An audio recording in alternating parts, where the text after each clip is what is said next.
Hey guys, welcome back to our ranking show for Week 10, recapping Week 9 action. Got some really good games this weekend.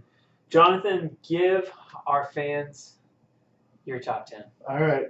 So, at number 10, by the AP poll, we got Washington State. I personally feel it's the best team in the Pac-12 right now. At number 9, I've got Kentucky Wildcats. I think they're playing good. They can run the ball real well. I really like them to move forward. They got a big game against Georgia this weekend. At number 8, I've got the UCF Knights. For me, I think they're probably going to stay in this range. They're the only team I think needs a lot of mayhem and help to move much further up. Unfortunately, they're undefeated, but they've yet to play a team with a winning record. So unfortunately, I don't see them moving up much more. I really do like them as a team, though. At number 7, I've got Georgia. That was a great win for them against UF this weekend. At number 6, I've got Oklahoma. Kyler Murray, they're still right there in the Big 12. Everything's still in front of them. At number 5, I've got Michigan. I think right now they might be one of the best teams in the country playing. Yes, they have that one loss early in the year against a very good Notre Dame, which is why I have them so high. But they're playing great ball, offensively and defensively. At number 4, I've got Clemson. We know how stout their defense is, but their offense is just coming along, getting better every week, it seems. At number 3, I've got LSU and 2, Bama. Both of them are on byes this week, so they didn't really have a chance to move up any. But they've got a great opportunity to solidify their spot in my top 4 with a big win this weekend facing each other. And number 1, I've got Notre Dame still. They're to me they have the best resume of the undefeated teams. So that's really when it comes down to it, resume is going to beat eye test for me. So Jonathan's still an Alabama hater in this one. yeah, I apologize in advance, but it's okay. So wait a minute, you're picking against them this week. They clearly deserve the top spot, but he refuses to give it to them. Anyways, let me give you my top 10. So I've got UCF. There's no shot that they have at getting to the playoff, even if teams lose ahead of them, unfortunately. But, hey, participation trophy. Go ahead and get you some rings. 2 years undefeated. Go for it. Washington State, very interesting that they're the top Pac-12 team in this one.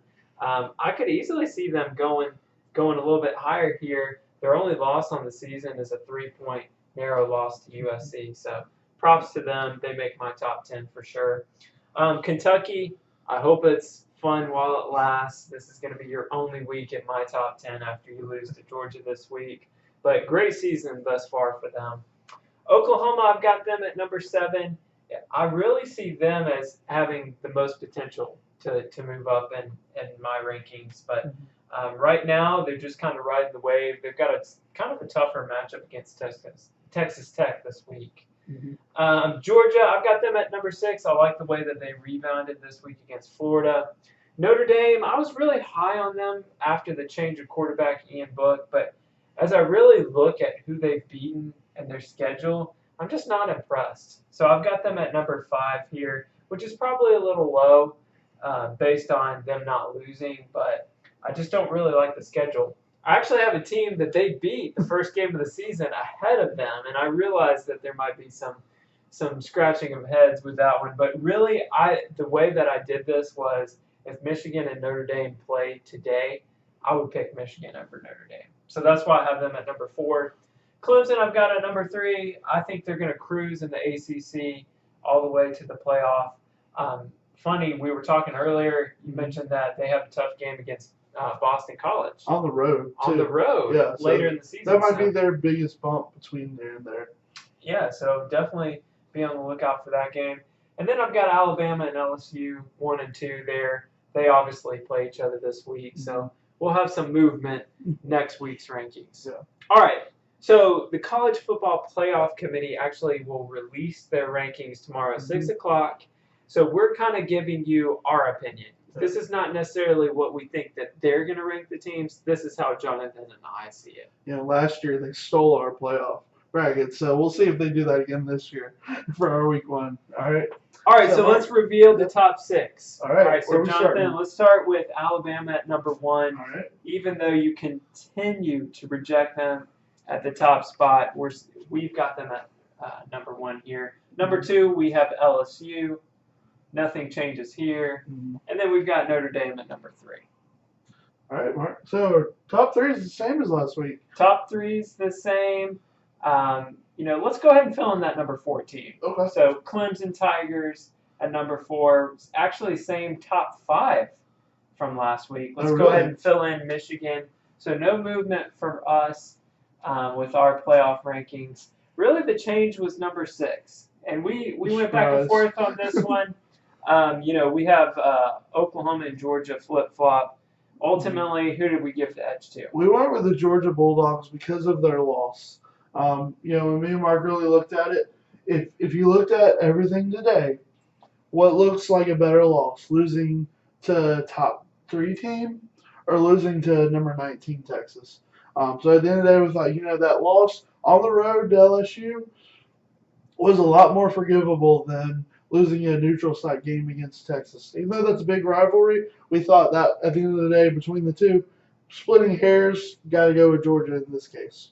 So this is how we see it this week. Certainly lots of really good games coming up, and we look forward to seeing how everything shakes out next week. Yep. Actually, Mark, I was going to ask you real quick. We got our top 10s all set, but I'm wondering, is there any teams that's not in either one of our top 10s that you feel like could still jump into the playoffs?